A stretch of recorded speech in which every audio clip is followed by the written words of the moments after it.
देश के अंदर जिस घटनाक्रम के बारे में चर्चा हो रही है, लोग चिंता जता रहे हैं, लोग दुख जता रहे हैं। भिवानी जिले के कोने में एक छोटे से गांव में गरीब घर की बेटी जो अपने पेट का गुजारा करने के लिए स्कूल में नौकरी किया करती थी, उसको बड़ी बेरहमी से मार दिया गया। उसका कत्ल हुआ, दरिंदगी से उसके साथ व्यवहार हुआ और उनकी डेड बॉडी भी बहुत क्रिटिकल हालत में पाई गई। अचंभा इस बात का होता है कि पुलिस ने पहले तो एफआईआर लॉन्च करने के अंदर देरी की।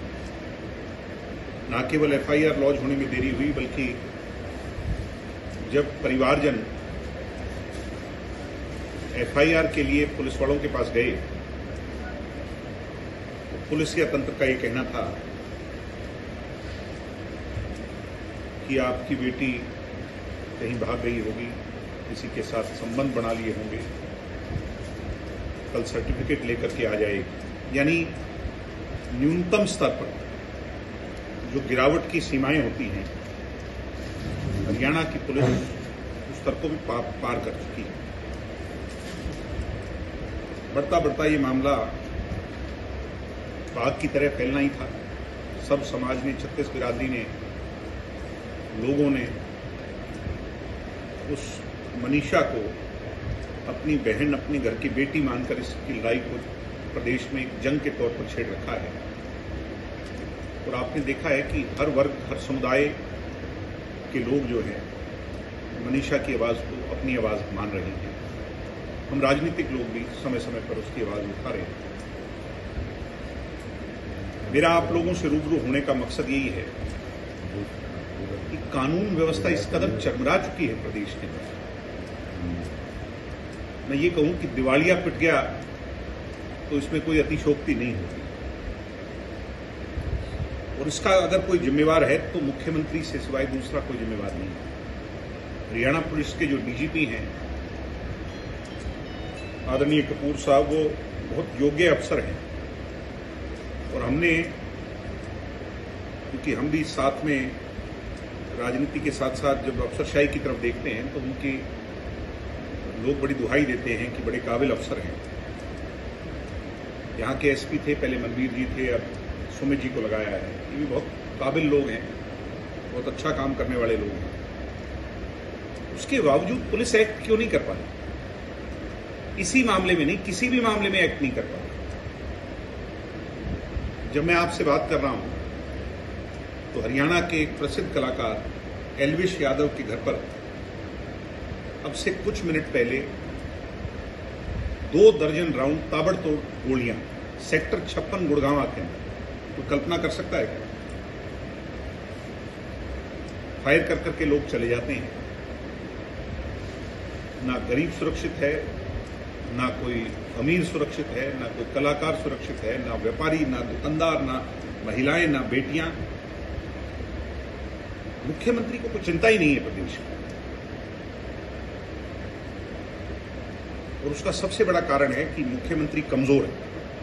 मुख्यमंत्री की जो सारी ताकतें हैं वो दिल्ली के दरबार पर मेहरबान है। दिल्ली से जो आदेश आता है, दिल्ली से जो फैसले किए जाते हैं, वो वाया चंडीगढ़ होकर के हरियाणा पर इम्प्लीमेंट होते हैं। मनीषा हमारी जो बहन है, उसको न्याय दिलाने की जो ये यात्रा हरियाणा प्रदेश की जनता ने अपने कंधों पर उठाई हुई है,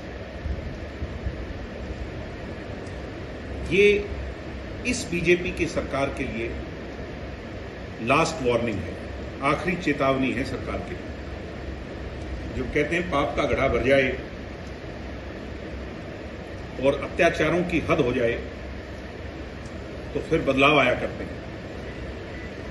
मैं मुख्यमंत्री जी को कहूंगा, अभी आपको जुम्मा 7-8 महीने हुए हैं सत्ता को संभाले हुए, पहले भी 6 महीने आप मुख्यमंत्री रहे।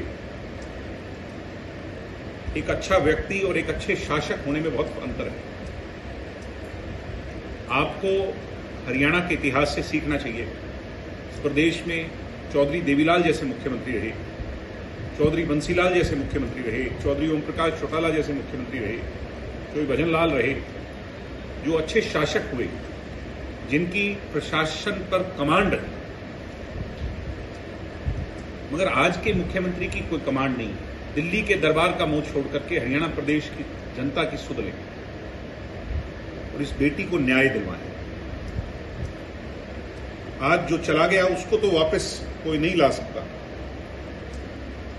जो नुकसान उस परिवार का हुआ है उसका भी कोई भरपाई नहीं कर सकता। मगर उसके दुख को अगर कम करना चाहते हैं, उस परिवार की भावना को अपनी भावना से सम्मिलित करना चाहते हैं, तो मुख्यमंत्री जी उस उड़न खटोले को छोड़कर, चंडीगढ़ के एसी के दफ्तर को छोड़ करके आपकी जिम्मेवारी ये बनती है कि आप धरने पर आकर उसके परिवार से मिलें और फ्री हैंड दे पुलिस को कि कार्रवाई हो, न्याय हो, जस्टिस हो।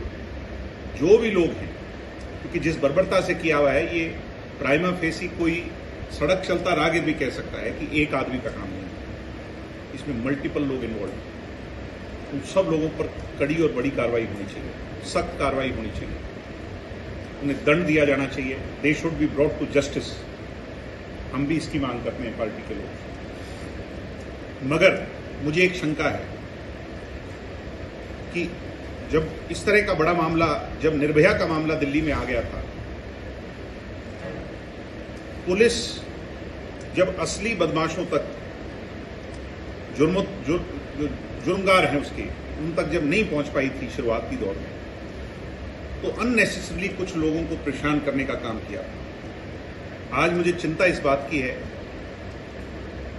कि हड़बड़ाहट में जैसे एसपी को बदला गया और जो चर्चाएं सुनने में आ रही हैं, इधर उधर की बात जो आ रही हैं, मैं इस पर कमेंट नहीं करूंगा। मगर मुझे इस बात पे शंका है कि पुलिस असलियत को छुपाने के लिए, क्योंकि असलियत से कोसों मील दूर पुलिस है, शैडो अप करने के लिए प्रदेश के मुख्यमंत्री का ये ऑर्डर है कि कैसे भी करके मामले को दबाया जाए। किसी अन्यथा व्यक्ति पर अगर उंगली उठेगी तो उसके जिम्मेवार भी मुख्यमंत्री जी, आप और आपकी सरकार है। ये बात भी मैं क्लियर कर देना चाहता हूं। सबको पता है असली मुलजिम जो इसके पीछे कौन है। उन पर कार्रवाई कीजिए, उन पर एक्ट कीजिए, उनको पकड़िए, हमारी बेटी को न्याय दिलाइए, उसके परिवार को न्याय दिलाइए। और आज हम सब लोग, पार्टी के लोग जाकर के धरने में शामिल होंगे। और मैं तो एक बात और गुजारिश करता हूं आप लोगों से, ये विडंबना है, आप भी मीडिया, हरियाणा की मीडिया इसे बहुत पुरजोर तरीके से उठा रही है, मगर देश की मीडिया क्यों सोई हुई है? मैं आज गुजारिश करता हूं, अगर यही घटना दिल्ली की किसी सड़क पर घट जाती तो इसकी आवाज विदेशों तक चली जाती, इंटरनेशनल मीडिया तक पहुंच जाती। हरियाणा के एक आम गरीब घर की बेटी के साथ अगर ये घटना घटित हुई है तो इसकी आवाज को क्यों नेशनल मीडिया नहीं उठा रहा? मैं नेशनल मीडिया के लोगों से कहूंगा कि कहीं देर ना हो जाए। आप भी देश का चौथा स्तंभ है, मनीषा की आवाज बनिए और इस मुद्दे को, जैसे निर्भया के मुद्दे को आपने उठा करके अंजाम तक पहुंचाया था, हमारे हरियाणा की बेटी को न्याय दिलाने के लिए हमारा साथ